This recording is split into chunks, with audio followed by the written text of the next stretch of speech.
और सबसे पहले बुलेटिन में बात करते हैं उपचुनाव के लिए बाड़ेबंदी की खबर की। तो मेयर उपचुनाव से जुड़ी बड़ी खबर है। मनोज भारद्वाज होंगे बीजेपी के प्रत्याशी। दोनों प्रभारियों ने पार्षदों के सामने किया ऐलान, 10 बजे के बाद नगर निगम पर्चा भरने आएंगे भारद्वाज। तो इस वक्त की बड़ी खबर हम आपको अपडेट कर रहे हैं, जहां दोनों प्रभारियों ने पार्षदों के सामने ऐलान किया है, 10 बजे के बाद नगर निगम पर्चा भरने आएंगे भारद्वाज। हालांकि मनोज भारद्वाज के नाम पर ही सहमति नहीं थी, एकजुटता नहीं थी, लेकिन अब इनका नाम सामने आ गया है। जाहिर सी बात है, अंदर खाने की जो परेशानियां हैं उसको दुरुस्त कर लिया गया है और पार्षदों को मनाने की कोशिश भी की गई है, नाराजगी दूर करने की कोशिश, और शायद तभी बात बनी है और मनोज भारद्वाज का नाम इस वक्त आगे किया गया है। मेयर उपचुनाव से जुड़ी हुई ये बड़ी खबर इस वक्त हम आपको अपडेट कर रहे हैं। तो मनोज भारद्वाज के नाम पर मुहर और प्रत्याशी के तौर पर वही होंगे। प्रदेश का अगला, शहर का अगला मेयर कौन होगा, इसको लेकर मंथन हो रहा है। और फिलहाल मंथन ही नहीं बल्कि अब पर्चा दाखिल करेंगे वो।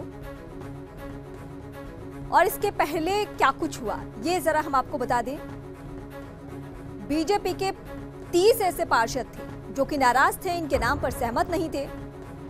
तो बीजेपी ने निर्णय ये लिया कि सबकी बाड़ेबंदी कर दी, एक जगह पे एकजुट कर दिया, सबको तलब कर लिया गया। मान मनोबल का दौर जारी रहा। इस बीच कोशिश ये की गई कि जो अंदर खाने नाराजगी है वो नाराजगी दूर हो जाए और एकमत होकर, एकजुट होकर मनोज भारद्वाज के नाम पर सहमति बन जाए। हालांकि देर रात तक ये सियासी ड्रामा चलता रहा, हाई प्रोफाइल ड्रामा चलता रहा, जहां कई पार्षदों के वहां से गायब होने की भी खबर आई।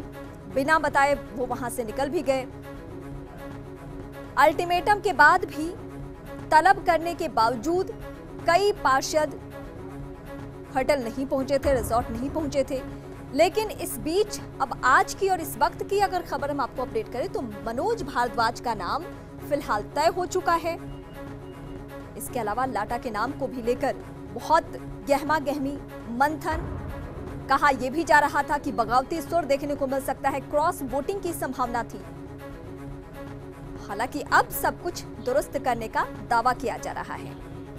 शिवेंद्र इस वक्त हमारे सहयोगी हमारे साथ जुड़े हैं। शिवेंद्र, सबसे पहले तो ये अपडेट कीजिए कि मनोज भारद्वाज वो नाम है जिसको लेकर सहमति नहीं थी और यही वजह है कि तलब करने के बाद भी बाड़ेबंदी के बावजूद कई पार्षद वहां से गायब बताए जा रहे थे। अब कैसे सहमति बनी है, अंदर खाने क्या कुछ चल रहा है, अभी भी क्या अभी भी क्रॉस वोटिंग की संभावना है? कि मनोज भारद्वाज ही, देखिए अभी तक तो जो सूचना मिली है उसमें तो यही है कि मनोज भारद्वाज के नाम का ऐलान कर दिया गया है। दोनों जो प्रभारी हैं सतीश पूनिया और राजेंद्र गहलोत, उन्होंने सभी पार्षदों को बुलाकर ये मैसेज दे दिया है पार्षद दल की बैठक में रीमा, कि संगठन का ये मैसेज है कि मनोज भारद्वाज ही मेयर पद के प्रत्याशी होंगे। तो अभी तक तो लग नहीं रहा कि इसके अलावा कोई निर्णय होगा। हाँ, अभी भी बैठक जरूर जारी है और जैसा हमने कल खबर ब्रेक की थी रात को कि विष्णु लाटा यहाँ से गायब हैं और जो सूचना मिल रही है विष्णु लाटा के सूत्रों के अनुसार कि वो आज फॉर्म भरने जाएंगे, निर्दलीय वो पर्चा भरेंगे। हालांकि ये भी संभावना है कि उनका पर्चा भरने के बाद बीजेपी उनको मनाने की एक और कोशिश करेगी, क्योंकि बीजेपी ये चाहती है कि ऐसा नहीं हो, लोकसभा चुनावों से पहले ये मैसेज जाए कि बीजेपी में कोई फूट है।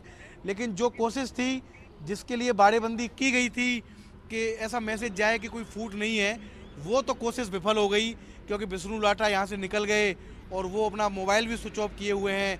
उनके घर पे भी बीजेपी के लोगों ने कई लोग भेजे हैं सुबह से, लेकिन उनकी लोकेशन अभी तक पता नहीं चली बीजेपी के नेताओं को कि विष्णु लाटा कहाँ हैं। लेकिन बड़ी खबर यही है कि मनोज भारद्वाज के नाम का ऐलान हो गया है और कुछ देर में करीब 9:45 या 9:50 के आसपास मनोज भारद्वाज यहाँ से निकलेंगे। वो नगर निगम जाएंगे, अपना नामांकन भरेंगे और अगर चुनाव नहीं हुआ तो ये भी तय है कि 11 साढ़े 11 बजे उनके नाम का ऐलान कर दिया जाएगा।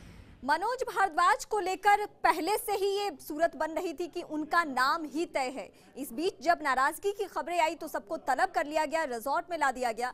लेकिन अब जब लाटा परेशान है, कल रात में वो वहां रिजॉर्ट से निकल गए, मोबाइल बंद कर लिया है, तो उनकी नाराजगी से क्या कुछ असर होना है, ये भी जरा आप बताइए। यहाँ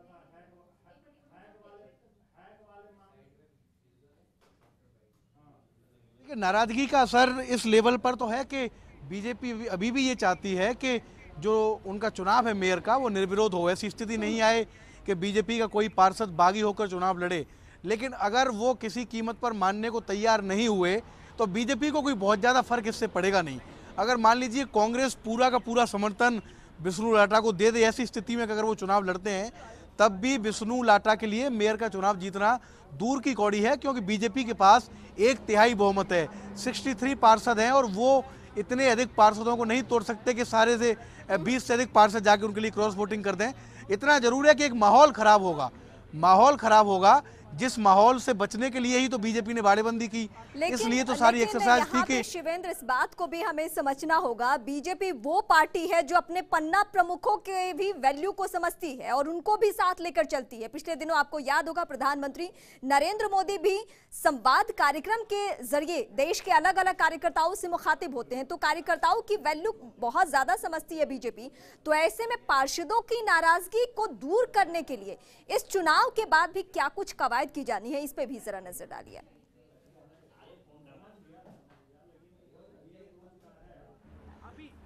देखिए, पार्षदों की नाराजगी की रीमा जहां तक बात करें तो कोशिश ये रहेगी, क्योंकि पार्षद आज जब मेयर का चुनाव हो जाएगा तो अभी भी 6 से 7 महीने का कार्यकाल मेयर के पास बचा है और अब नगर निगम के दिन बदले हैं। वो दिन गए जब नगर निगम के पास बहुत सीमित बजट होता था, पार्षदों के कहने के बावजूद पैसा खर्च नहीं हो पाता था। अब ऐसा नहीं है, अब स्थिति बदल गई है, खूब पैसा है नगर निगम के पास।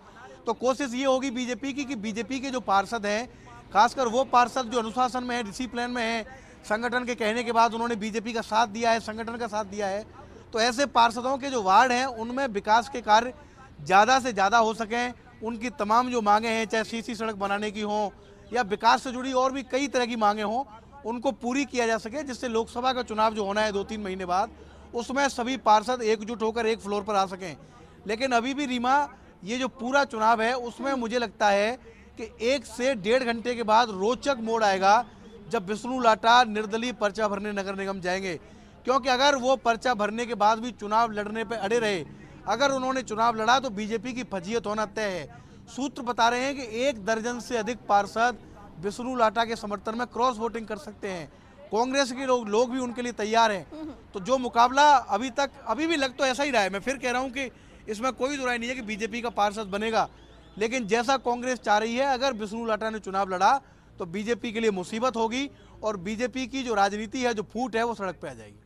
बिल्कुल, लेकिन इस बीच हम एक नाम वो जानना चाहते हैं, आखिर कौन वो चेहरा है जो इनकी मॉनिटरिंग कर रहा है? यानी बाड़ाबंदी के दौरान कौन रहा, किसने ये फैसला किया कि इन सबको तलब किया जाना चाहिए एकजुटता के लिए? तो कौन वो शख्स है जिसकी बातें फिलहाल पार्षद मानने को तैयार ही नहीं है? और क्यों, आखिर ऐसा क्यों हुआ? जब पार्षद नाराज हो गए तो कोई बड़ा लीडर सामने नहीं आया, उसने बीच बचाव की कोशिश नहीं की, उसने नाराजगी दूर करने की कोशिश नहीं की।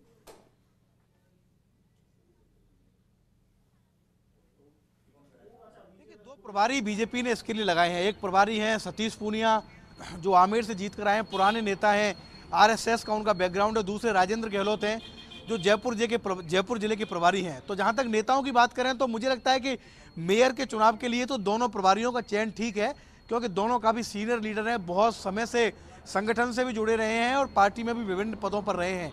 लेकिन जो पूरी फूट है, जहाँ तक विष्णु लाटा की बात है, तो कल हमने दिन में रीमा एक खबर ब्रेक की थी कि विष्णु लाटा ने इस बाड़ेबंदी में रिसोर्ट में ही एक मुहिम चला दी कि मैं मनोज भारद्वाज के समर्थन में नहीं हूं। यानी उन्होंने ये कहा कि अगर आप मुझे मेयर नहीं बना रहे तो मुझे कोई दिक्कत नहीं है, लेकिन मैं मनोज भारद्वाज को मेयर नहीं बनने दूंगा। उन्होंने 30 से अधिक पार्षदों के साइन करा लिए, उसमें ये लिखा गया कि मनोज भारद्वाज को डिप्टी मेयर से हटाया जाए और उनको मेयर भी नहीं बनाया जाए। लेकिन जब ये सूचना बीजेपी के प्रभारियों को मिली तो उन तमाम लोगों को बुलाया गया, पार्षदों को जिन्होंने उस पत्र पर हस्ताक्षर किए थे जिसमें मनोज भारद्वाज को हटाने की बात थी, तो वो सभी पार्षद मुकर गए। तो पूरा जो विरोध है खासकर विष्णु लाटा का, वो इसलिए है कि मनोज भारद्वाज का नाम बीच में कहां से आ गया, क्योंकि जब वो सांगानेर से टिकट की दावेदारी कर रहे थे, इस बीच शिवेंद्र, हम आपसे ये भी जानना चाहेंगे, जब इतनी नाराजगी थी, कम से कम तकरीबन ऐसे 30 पार्षद थे जो कि नाम पे नाराजगी जाहिर कर रहे थे मनोज भारद्वाज के, फिर भी पार्टी ने इन्हीं के नाम पर मुहर लगाई, इन्हीं को आगे बढ़ाया। तो आखिर कौन सी ऐसी अंदर खाने की रणनीति है जिसके बीच मनोज भारद्वाज ही इनको वो सटीक चेहरा नजर आ रहे हैं? नाम नहीं बदला गया, विष्णु लाटा छोड़िए, कोई तीसरा नाम भी यहाँ लाया जा सकता था नाराजगी दूर करने के लिए, लेकिन वो भी कदम नहीं उठाए गए। आखिर में मुहर मनोज भारद्वाज के ही नाम पर। तो आखिर इनके फेवर में कौन सी रणनीति काम कर रही है?